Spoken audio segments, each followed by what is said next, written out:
What's going on, guys? Rob here with the Bodybuilding Anchor, and today we have a couple interesting stories to go over, a few updates from Samson Dauda and Justin Rodriguez. So let's get into it.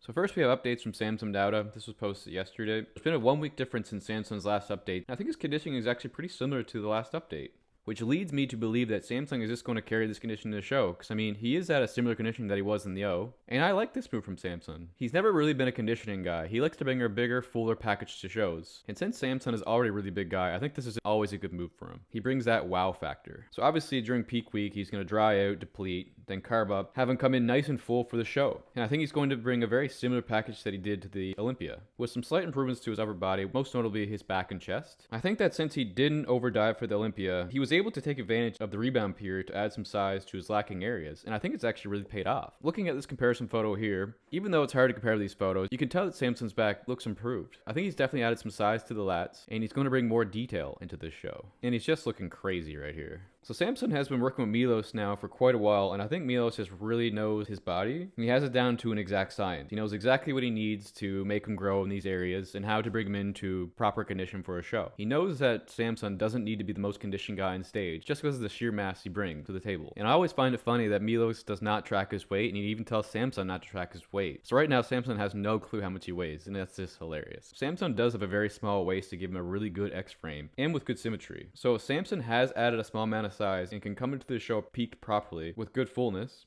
I think he definitely has a shot to beat Nick. And even if he doesn't, Samson just has a really bright future in this sport. But I'm definitely looking forward to see what kind of package he brings to the Arnold this year. It's going to be a very fun show, to say the least. So Justin Rodriguez posted some photo updates yesterday, and honestly, I think he's still completely off. Justin did, I think, around 6 or 7 shows in 2022, so to me, I think his body just needs rest and time to recover. If you look at his most recent updates compared to his previous ones a week ago, to me it looks like there's little difference in the conditioning. We are only 3 weeks away from the show, and the week prior is peak week, so really, Justin has around 2 weeks to get it together. And from what I've seen so far, I really don't think he's going to get there to actually be competitive in this show. So if you put these photos side to side, especially the back shot, the rear lat spread, looking at his glutes and hamstrings, I just don't see any difference really. There might be a small improvement, but very, very little. And to me, the back just looks the exact same, no difference in condition. So this all leads me to believe that Justin is not going to bring his best package to the Arnold. And honestly, I think it was a mistake for him to sign up for this show. I think he should have took some off time, which he needs, and he could have competed at another pro show this year. Because obviously his goal is to get back into the Olympia. So if he's definitely not going to win this show, he's going to have to compete again within the next 7 months just to get in a pro show and qualify for the Olympia. So really, his off season is going to be very, very short.